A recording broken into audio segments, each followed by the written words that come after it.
Shiva Mahapurana Introduction Part 3.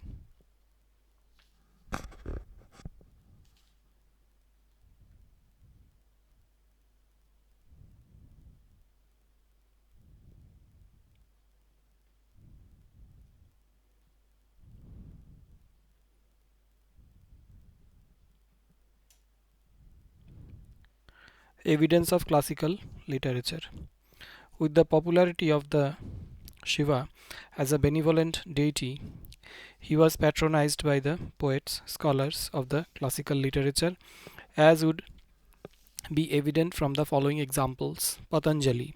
The presence of Shibis or Shaivas in the country centuries before the advent of the Christian era, who were the followers of Shiva, is testified by Patanjali, who, while commenting on the first and third Vartikas of Panini's Sutra 4.2.104, refers to Udicyagrama, northern village, Shivapura or Shaivapura, Kelhorn, edition 2, page 293. The Mahamayuri, one of the great mantra formula of northern Buddhism, composed before the 4th century AD, which was translated into Chinese between 4th and 8th centuries AD, refers to the tutelary deity Shiva, who was the principal object of worship in the Ahar province of Shivapura. Have long ago connected this Shivapura with the one quoted from Mahabhashya. The evidence of the Buddhist texts thus shows that Shivas or Shivas, the dwellers of Shibipura or Shivapura, were mainly the worshippers of Shiva. Shastri Nilakantha, K.A. A Comparative History of India 2, page 395. Panini. Panini records several names of Rudra such as Bhava and Sharva.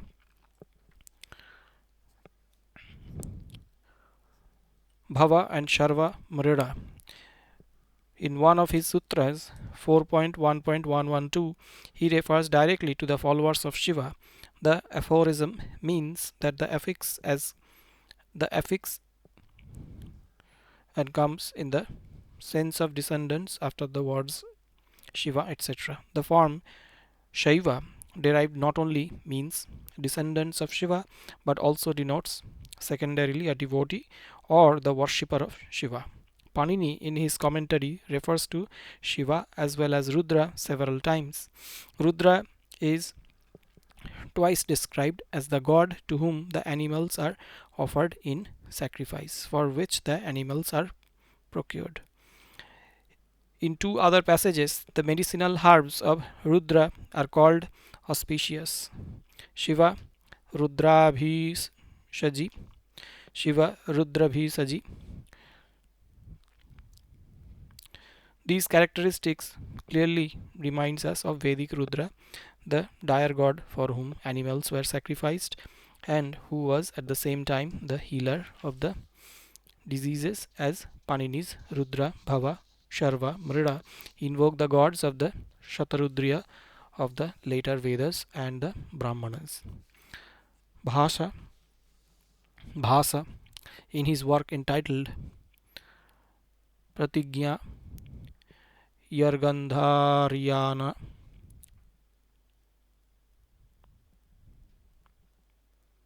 chapter 1 describes Shiva as the god who could endow all the worldly pleasures and holds Shakti as the weapon and is the father of Kartikeya.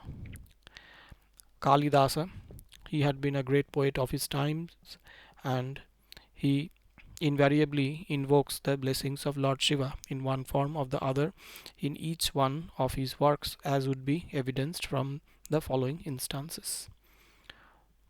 Malavikagnini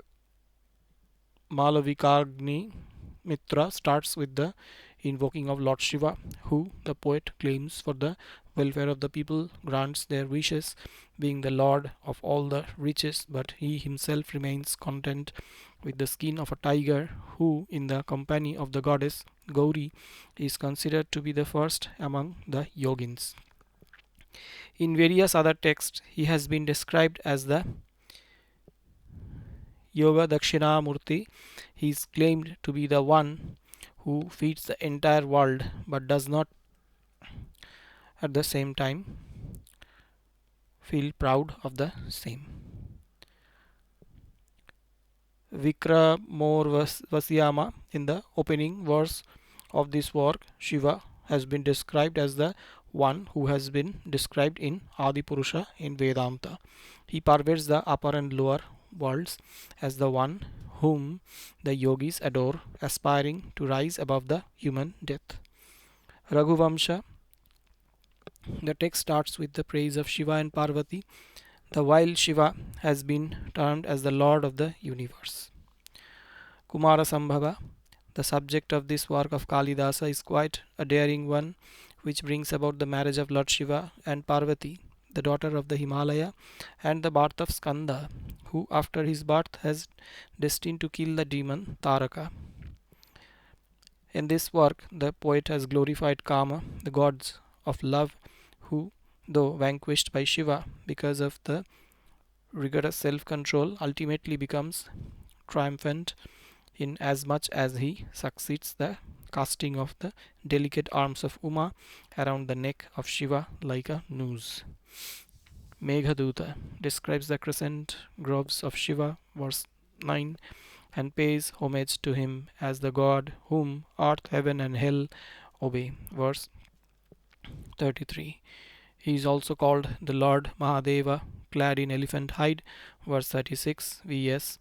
Agarwala considers the poem as Kalidasa's spiritual homage to Shiva. Shiva Mahadeva, preface, page 4. Mritchakatika Shudraka, in Mritchakatikam, chapter 1.1, adores Shiva in the form of Nilakantha, or the one in whose throat the poison is lodged. Vishakhadatta Mudra Rakshasa describes Shiva as the one whose head is adorned with a crescent, and Ganga issues from his head to the astonishment of Parvati. He is also described as the destroyer of Tripura and the one who did not fix his gaze on objects lest they be burned with the sparks of fire emitted from his eye. Bharavi, in his work Kiratarjuniyam, deals with the episode of Arjuna's penance for seeking Pashupata weapon from Shiva for the destruction of his enemies. To accomplish the objective, Arjuna has to face a combat with Shiva, who appeared before the former as a Kirata. Ultimately, the true identity of Shiva is revealed to Arjuna, who bows before the Lord.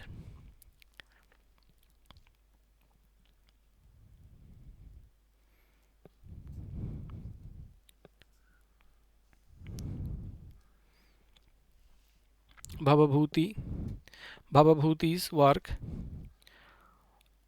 Malati Madhava describes Shiva as Mahadeva, who is bedecked with a garland of skulls around the head from which Ganga is flowing. He further prays that the eyes of Shiva, dazzling like the lightning and resembling the Ketaki flowers, the snakes emerging like the creepers, let the jatas of the Lord protect you.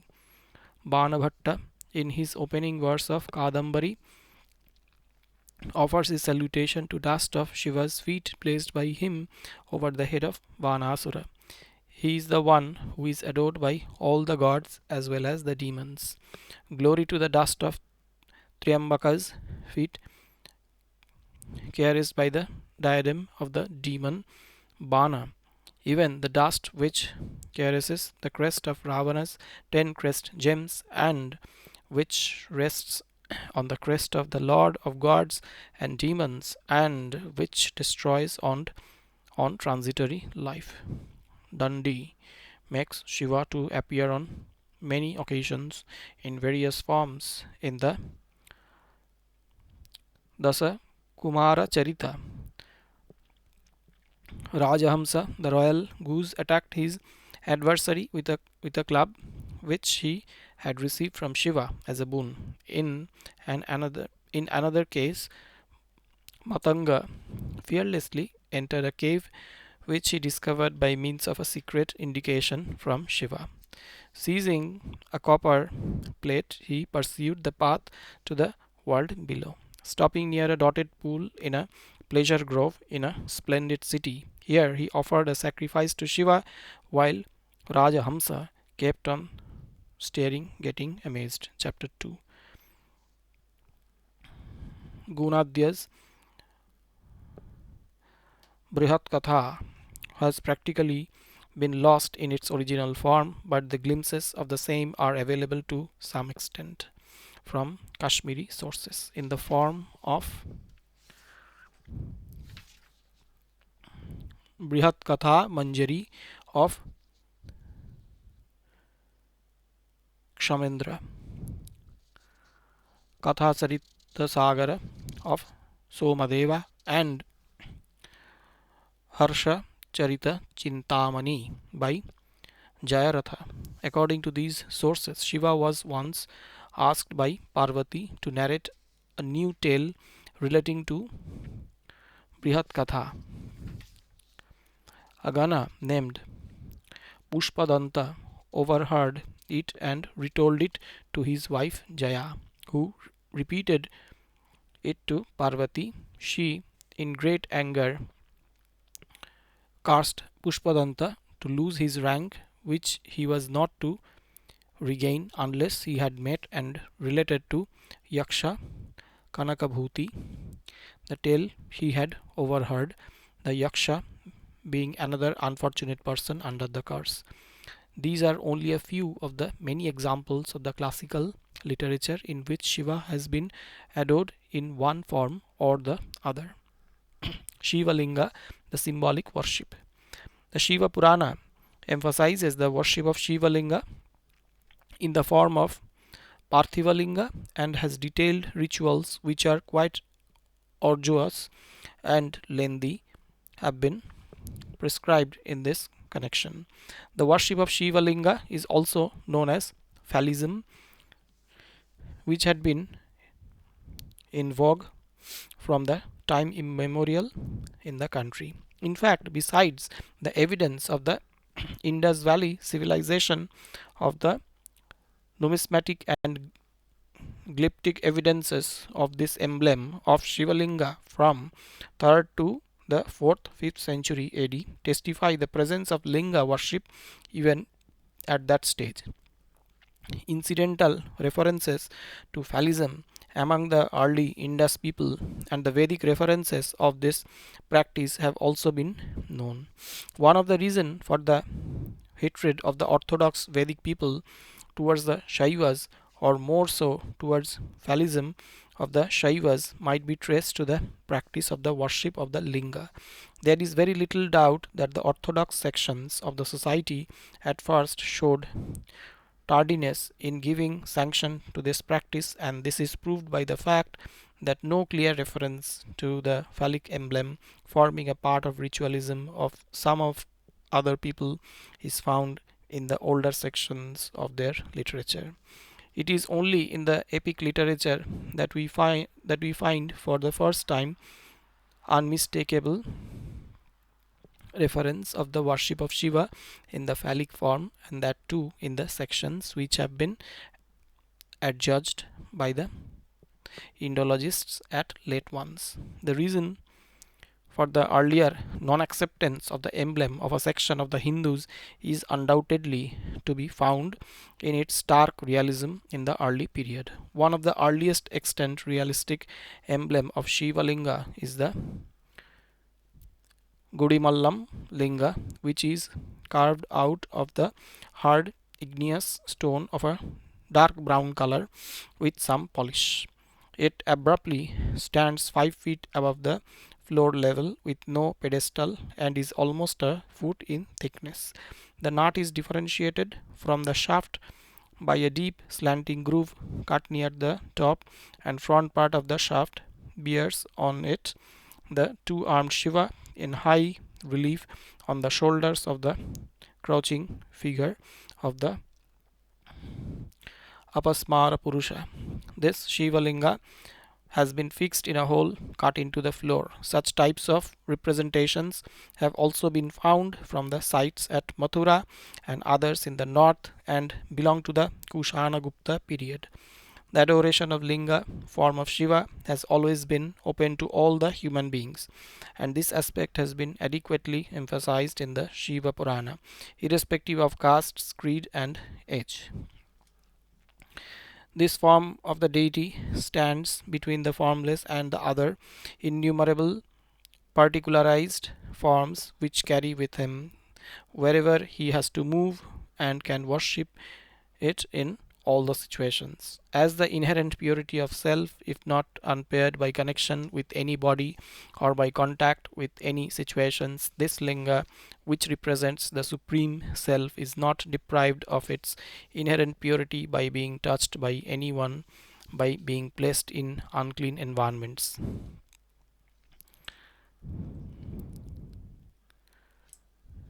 It always it always reminds the devotees of the inherent purity of self which tends to raise him above all sectarianism and fanaticism, above all the rigidities and personal anonymity. Since the concept of Shiva gradually emphasizes the transcendental and eternally pure and perfect character of the Supreme Self, who is the self of all, the difference of rights and privileges, of duties and obligations, which necessarily acquire importance in the path of karma in the society. The sectarianism, fanatism, and other ills in human character are naturally slackened and gradually vanish in the path of the worship of Shiva Linga. Some European writers have, however, tried to associate the linga worship with some offensive, unclean, and unrealistic concepts which have never been linked with it or supported by any Puranic texts. But it is a fact that the ideology behind the worship of Shiva has inspired not only the great sages or ascetics of repute but also the common man from the remote past to the present times with full devotion and piety, and many continue to do so even in the time to come. The lingas are made in a variety of forms and for different purposes. Sometimes they are made for permanent installation as the main deity in a temple, while they could be installed for a short duration for a specific purpose, and after the purpose is served, they are dissolved or consigned in the water. Still, sometimes they are made for the purpose of carrying them with the devotees from one place to another. These lingas are made in various designs depending upon the need of the devotees, the provision of the texts, importance of the place of installation, and more often than not on the whims and fancies of the sculptor, who at times did not hesitate to introduce minor variations not provided in the texts. Though the Shiva Purana has emphasized on the worship of Parthiva or Mrinmaya lingas, but numerous Shilpa texts prescribe different types of materials to be used in the making of the lingas, which could be chala, moving, achala, fixed, kshanika, or lingas of short duration, making use of different materials. Mrinmaya lingas, these lingas are made of baked or unbaked clay. The Karanagama enjoins that white clay should be gathered from auspicious places such as hilltops and river banks and should be mixed with milk, curd, ghee, as also wheat or barley flours and the bark of the milky trees, powdered sandal paste, mercury, etc. The whole mass is then well mixed, kneaded, and kept for a fortnight or a month at the most. The linga is then shaped according to the texts. Lohaja and Ratnaja lingas. The Lohaja lingas are made of metals like gold, silver, copper, iron, lead, brass, and tin. The Ratnaja lingas may be carved in pearls, coral, cat's eye, Vaiduria, quartz, crystal, topaz, emerald, and blue stone. Daruja. Daruja linga is to be made of wood of Sami, Madhuka, Tinduka, Karnikara, Pipla, and the Udumbara trees.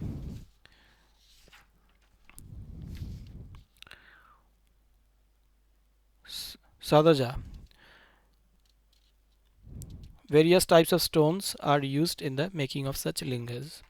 Various Shilpa Shastras speak of the different types of lingas which are used in adoration, a few instances of which are noted below. Ashtottara Shata Linga. In this case, 108 miniature lingas are carved over the main linga. Sahasralinga, 1,000 lingas are carved over the main linga in this type of projection. Dharalingas, in this type of the linga, its puja bhaga has round or vertical facets from 5 to 64 in number. Suprabhedagama, however, prescribes 5, 7, 9, 12, 16, 20, 24, and 28 facets for this type. Mukhalinga, this is one of the varieties of Manushalinga and is distinguished from other lingas in that it bears one or more human faces sculptures on it. This type of linga sometimes depicts 1, 2, 4, or 5 faces corresponding to the 5 aspects of Shiva like Vamadeva, Tatpurusha, Aghora, Sadyajata, and Ishana. Jyotirlingas,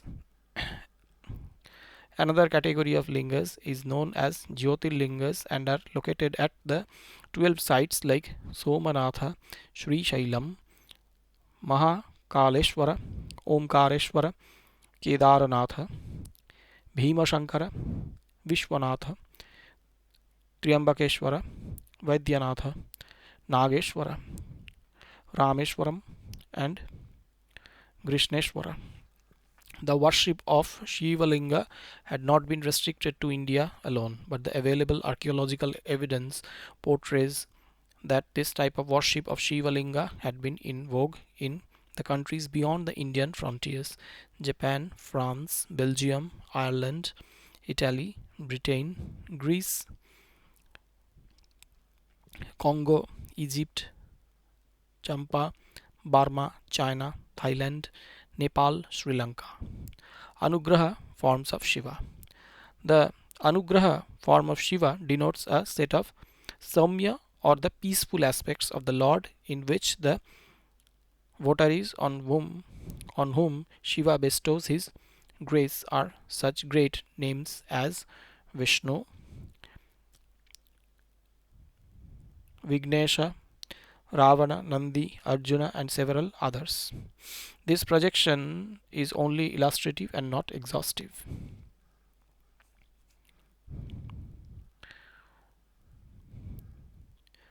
Chandeshanugraha Murti.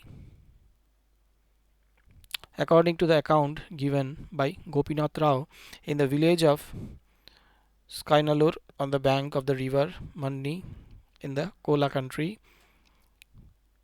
there lived in pious and learned Brahmana named Yajnadatta of the Kashyapa Gotra. He had a son named Vichara Sarman of great intelligence. One day, when the lad was going to school, he saw a cowherd brutally assaulting a cow, the sacred animal which deserved to be worshipped. Incensed at the behavior of the cowherd, young Vichara Sarman took upon himself the duty of tending the cows of the village, to which the villagers acceded. From that day onwards, the cows became happy and began to yield much more milk than their others could hold, and naturally the extra milk began to flow out. Vichara Sharman, seeing that the milk was wasted, collected it in vases, set up lingers made of sand, and began to bath them with this extra milk with intense piety for Shiva. The cowherd, who lost his position because of this Brahmana boy, found this a fine cause for denouncing him, and immediately reported to the villagers that the boy Vichara Sharman was not only milking cows, drinking milk with his chums, and spilling the rest on mounds of sand.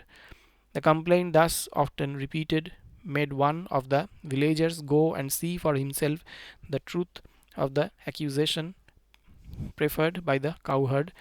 To his surprise, the villager saw young Vichara Sharman actually pouring the milk on sand mounds. But he did not pause to investigate and see that it was only extra milk that the boy, in his intense devotion to Shiva, was offering to the sand made symbol of Linga. Forthwith, he complained to father of the body, Yajnadatta, about the wickedness of his son. On this complaint, the father also went one day to the river side to see what his boy was doing, and found him spilling milk in the sand. He approached the boy and stood near him, but in his deep devotion the proximity of the father was not perceived by Vichara Sharman. On seeing the apparent mischief of his son, Yajnadatta in anger kicked the mound of sand, whereupon the son woke up from his samadhi and cut off with his axe the leg that kicked the object of his worship, with the result that Yajnadatta fell. Shiva, who was pleased with the devotion of the boy, Vichara Sharman, appeared on the scene with his consort Parvati and offered him his grace. Shiva told the boy that in his intense love for himself, Shiva, he even went to the extent of cutting off the leg of his father, and promised him that thenceforth he would be loco parentis to him, embraced him, and made him the head of his gunners and the steward of his house, hold under the name Chandesha. Shiva commanded that henceforth the offerings made to him should be set aside for his devotee, and in token of his favor he also tied round the head of Vichara Sharman the flower garland then worn by him. Anshubhedagama prescribes that the Chandesha Anugraha form of the Lord Shiva should be seated with Parvati, as in the case of Uma Samhita Murti.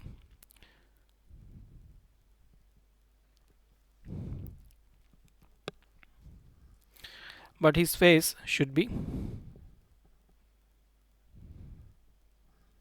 Shiva should be seated with Parvati, as in the case of Uma Sahita Murti, but his face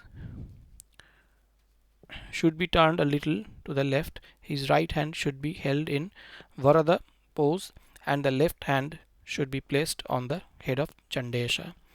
With hands folded in Anjali pose, Chandesha should be standing on a Padmasana in front of Shiva. The color of Chandesha should be golden yellow. Uttara Kamikagama states that Shiva and Uma should be seated, as in the case of Chandrasekhara Murti and Chandeshwara, with hands in Anjali pose, should either be standing or sitting before Shiva, who with his right hand should be holding the end of a flower garland, with his left hand tying it round the head of Chandesha. The height of the figure of Chandesha may be upon the knee, thigh, navel, breast, neck, or mouth of Shiva, and it should be made in accordance with the Adhama Dashatala measurement. The Purva Karanagama and Shilparatna have practically the same description of this form of Shiva as by described the other texts.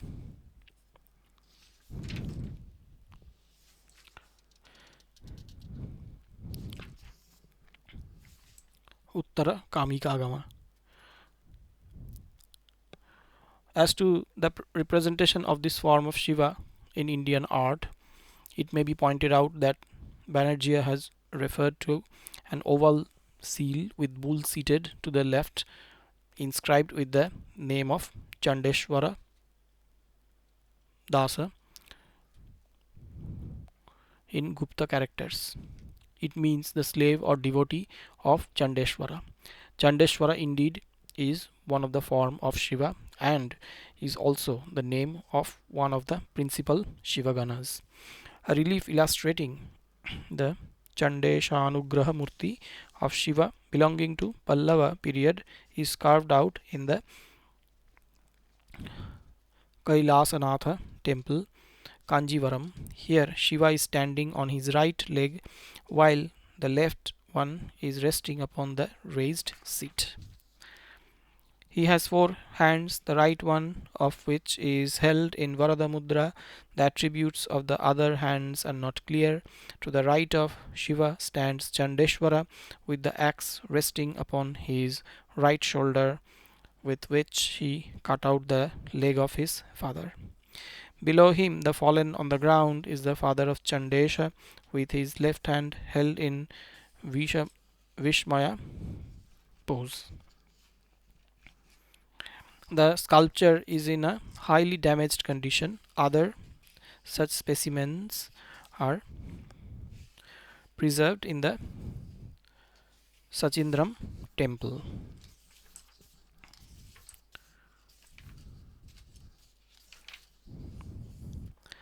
Meenakshi Sundareshwara temple, Madurai, as well as at Gangai Konda Cholapuram Chakra Dana Murti. The Mahabharata contains an account according to which Vishnu needed chakra possessed by Shiva to slay some asuras. With this end in view, Vishnu sat in adoration before a Shiva linga, and on each day he offered 1000 lotus flowers to the god. One day, when Vishnu sat worshipping Shiva, he found at the end of it one lotus flower missing from the required number of 1000. Actually, Shiva secretly took it out in order to test the strength of the devotion of Vishnu. Vishnu is known as Kamala Lochana, one having lotus eyes, and he immediately plucked out one of his eyes and offered it to Shiva, who was ultimately pleased and granted him the chakra. The Uttara the Uttar Kamikagama and Shri Tattvanidhi describes this form of Shiva similarly with minor deviations. According to the first authority, Shiva should have 3 eyes, 4 arms, a pacific appearance, and be decorated with a Jata Mukuta on the head. The left leg should be bent and resting on the seat, while the right one should hang down. He should hold a tanka and a chakra in right hands, while the left ones should project a Varada pose besides holding a black deer. To the left of Shiva, Parvati should be seated, and on the right of Brahma should be standing. Vishnu with hands folded in Anjali pose should be worshipping or offering puja to Shiva with lotuses and his eye. Sri Tattvanidhi is not particular about the tanka in the hand of Shiva but provides Parshu as an alternative. In this text, Vishnu is required to be standing to the left to Shiva in such a manner as to indicate his readiness to receive the boon. The chakra, after finishing his puja of Shiva with his lotus eye, Shiva should be depicted in presenting Vishnu with a pitambara, the kaustubha, and a chakra. Vishnu should be black in color, clad in yellow garments and adorned with all the ornaments.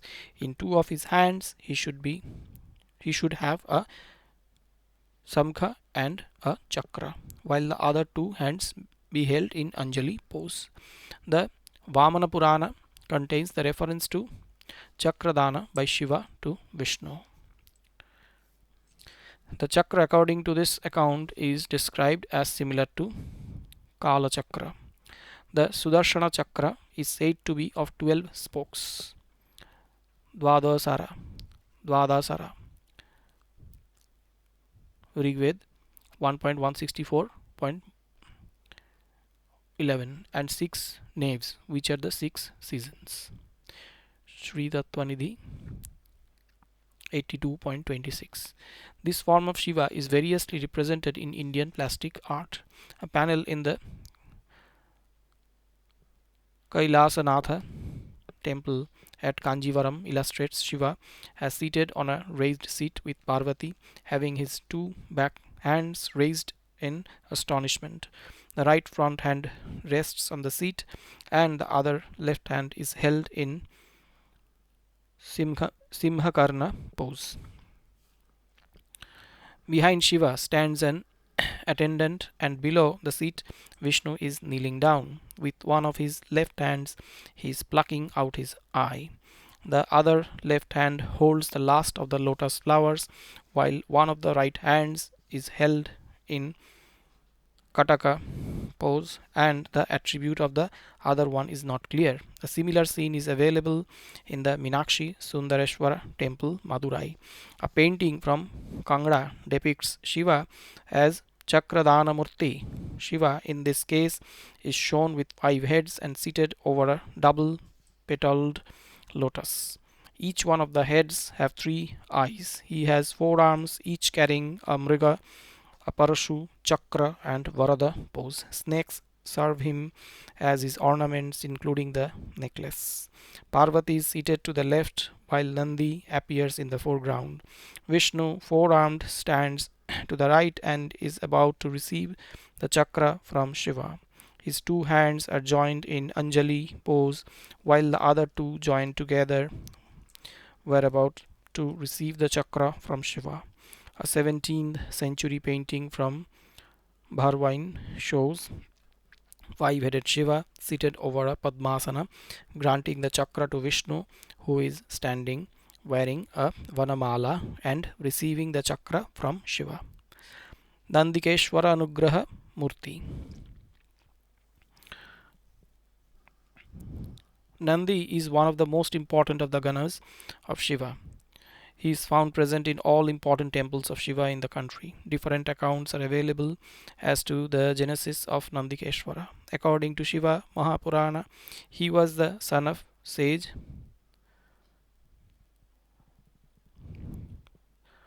Salankayana, who was long without a son, and to have won, he started penance under a Shala tree at a place called Shalagrama. Appreciating his austerities, Vishnu appeared before him and offered him a boon. The sage prayed for a son of great virtue. Soon after, a man appeared from the right side of Vishnu, resembling Shiva in every way.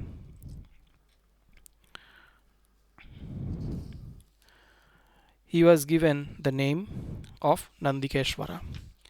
According to another account concerning the birth of Nandikeshwara, a sage named Nandi was performing tapas in Treta Yuga at the Mandara mountains. Pleased with the devotion of Nandi, Shiva appeared before the sage. On being told by Shiva to ask for a boon, Nandi wanted to be bestowed with an unshakable faith in Shiva and also sought the position of the chief of Shiva's Ganas, which was granted by Shiva. The Linga Purana, however, prescribes that a blind sage named Shilada once practiced penance to get an immortal son, not born of human beings. Indra, however, appeared on the scene to inform him that his desire could be fulfilled by Shiva alone. The sage thereafter addressed his penance to Shiva as advised by Indra. Thereafter, Shiva got pleased with the sage and promised that he himself would be born as a son to the sage. After some time, when Shilada was engaged in sacrifice, a lad came from the room in which the sage was performing the sacrifice. He looked like Shiva with a jata mukuta on his head, having 3 eyes and 4 arms. He was carrying in his hands a shula, a tanka, a gada, and a vajra. Because the sage became happy with the fulfillment of his desire with the appearing of the lad, his son, not born by human agency, Shiva gave the lad the name Nandi and disappeared. Then Shilada and his son both together repaired the sage's ashrama. There the boy lost his superhuman form and became an ordinary mortal. But the sage gave good education to the boy, and by the age of 17 he became well versed in the Vedas. Sometimes later, two sages named Mitra and Varuna came to the hermitage of Shilada and, after observing the body, realized that his life was to end in a year's time. The sage got perturbed with this news, but the boy, on hearing this, started meditating on Shiva intently, who appeared before him. Shiva then bestowed long life on him, freeing him from old age, and granted him 3 eyes and 10 arms and an appearance exactly like Shiva himself. He was later married to Surjasa, the daughter of Maruts.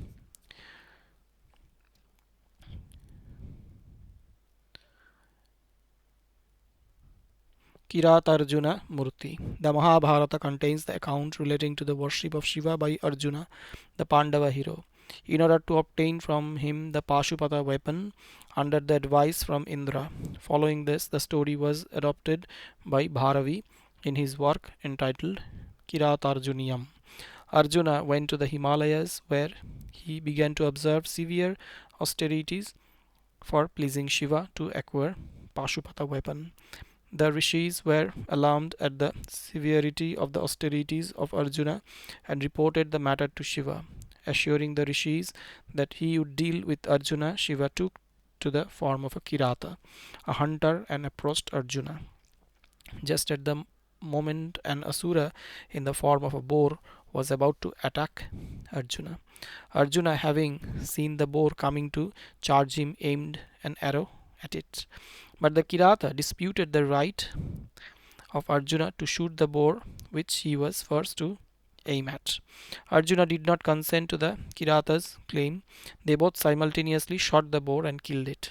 Arjuna then reviled the Kirata as an unsportsmanlike person, upon which a fight started between Kirata and Arjuna, in which the latter was unsuccessful and at the end fell exhausted. After he regained his senses, he recognized in Kirata Shiva himself and fell at his feet and praised him.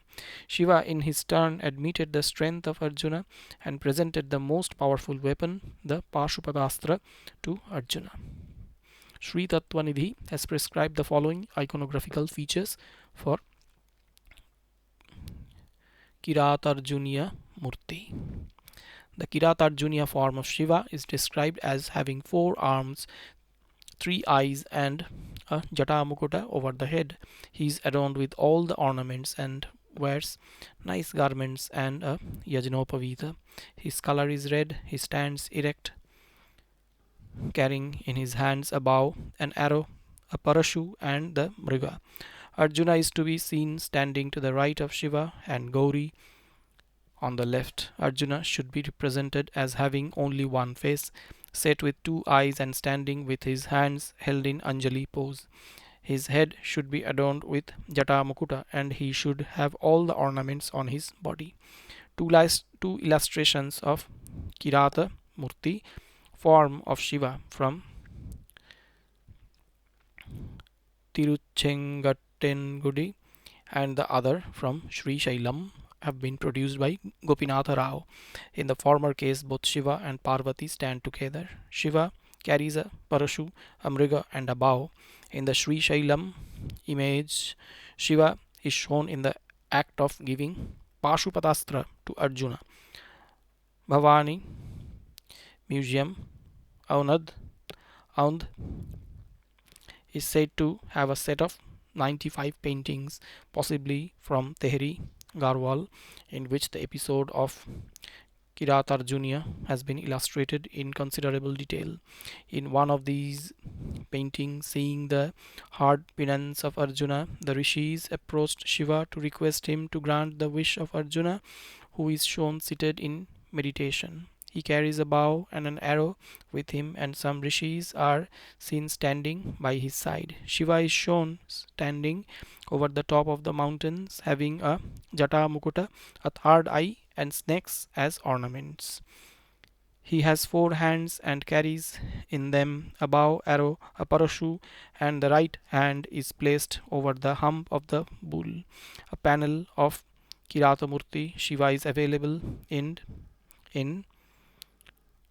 Brihadishwara temple, Tanjavur, in which the narration of the whole episode, including the encounter with Arjuna, is depicted. Shiva wrestling with Arjuna is also depicted in a specimen from Chandimau, currently preserved in the Indian Museum, Calcutta. In another painting from the same province, Shiva has been shown as Kirata with peacock feathers. He holds a bow and an arrow in his hands. On learning that Arjuna has released Shiva and has obtained the Pashupata weapon, Bhima envied him. Ultimately, he too was blessed by Shiva. Ravananugraha Murti. Once Ravana, the king of Lanka, went to defeat Kubera, the god of wealth. The purpose was achieved, and on his return, Ravana approached a place called Sharvana, where Kartikeya was born. He ascended the hill, from the top of which he saw an extremely pleasant garden, towards which he diverted his Pushpaka Vimana, but on reaching close to the place, the Vimana would not move any further.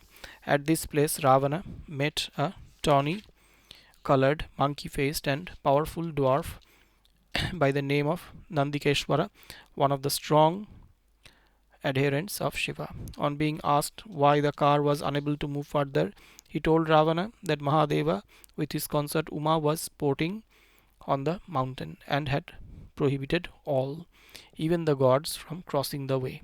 In great anger, Ravana asked who that Mahadeva was and laughed con- contemptuously at the monkey faced Nandikeshwara, who was no more than the form of Shiva. He grew incensed at the insult offered to him by Ravana and cursed the latter that he should be destroyed by monkeys like himself in appearance and strength. Unable to process further, Unable to proceed further, and being cursed by Nandikeshwara, Ravana determined to uproot the mountain Kailasa. He therefore threw his arms around the mountain and began to lift it up. He was able to move it, and those who were perched on the mountain trembled. Uma, out of fear, clung to her lord. Shiva, realizing the real cause, pressed the mountain firmly, pinning down Ravana beneath it. Ravana, realizing his own miserable condition, started adoring Mahadeva and wept for 1,000 years, singing hymns in praise of Shiva, who was ultimately pleased with Ravana, to whom he presented a sword at his request and allowed him to return to Lanka. He was thus given the name of Ravana because he cried before Shiva. Ravananugraha Murti of Shiva has been depicted in the Kailasa temple at Ellora. The panel portrays the demon king of Lanka making his supreme effort to raise the Kailasa mountain with Shiva, Uma, and their attendants on it. In spite of the great damage which the relief has suffered, it displays in a remarkable manner the great artistic skill of the sculptor in giving so noble and magnificent a shape to the mythological theme. Rene Grosset observes, contrasted with the subterranean violence of the Titan, the serenity of the god who, with the touch of his toe, steadies the mountain and crushes the disturber. Comparing the Ellora sculpture with Michelangelo's Last Judgment at the Vatican, the author remarks, in both scenes so different in so many ways, there are unforgettable vision of the cosmic power of the Eternal One, the Sun of History, page 128. In this Indian relief, however, Shiva is not presented as a god of justice and of vengeance, crushing the disturber, but as a bestower of grace on the demon king by curbing his inordinate pride and presumption and by putting him in his proper place. Gopinatha Rao has illustrated a sculpture depicting the same scene from Belur in Karnataka, which is elaborately carved in characteristic Hoysala style. Then Kailasa mountain is so minutely carved as to accommodate in it a large number of deities and all sorts of animals, from the elephant down to the snake. On the top and in the finely carved mandapa are seated Mahadeva and Parvati, surrounded by a number of deities who are praising him. Below the mountain is to be seen Ravana in a kneeling posture, trying to lift up the mountain. He has a sword in his hand. The immense strength of Shiva is dealing with Ravana, who intended to raise the Mount Kailasha in the Pallava inscription of 7 padas, in which it is stated that the strength of the toe of Lord Shiva is so mighty that with a slight push the heavy mountain of Kailasha is pressed down on Ravana. Bhasmasura. In the Puranic account, Shiva once granted a boon to Bhasmasura to be endowed with power of turning to ashes anyone on whose head he placed his hands. Having acquired the boon, the Asura intended to test his newly acquired power over Shiva. The god therefore ran for shelter here and there. He ultimately approached Vishnu and apprised him of the discomfiture in which he was placed. Vishnu then took the form of a damsel and approached Bhasmasura, who was instantly attracted towards the damsel, who promised to appease the Asura if he danced with her exactly in the manner she did. The Asura agreed to this proposal. The dance started, in which Vishnu, in the form of the damsel, placed his hand over his head. Following this, the Asura, in imitation, placed his hand over his own head and was instantly reduced to ashes. Shiva was thus freed from the menace of Bhasmasura. This story also attracted the imagination of the artist, who created lively representations depicting the incident. A specimen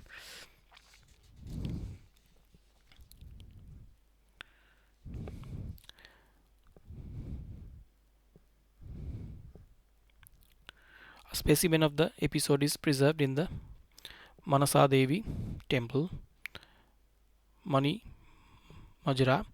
Here Shiva is shown seated on the ground with one of the hands placed on the back of Bhasmasura. Parvati is seated close to Shiva with folded hands. In the lower part, Bhasmasura is shown with Agnikunda. In the next panel, Shiva is running away from Bhasmasura. Next to this, a female figure is shown in front of Bhasmasura. In the other panel, both are shown as dancing. Below, Krishna is shown as snatching the ring from Bhasmasura, who is in flames. Ugra forms of Shiva. Besides the benevolent forms of Shiva,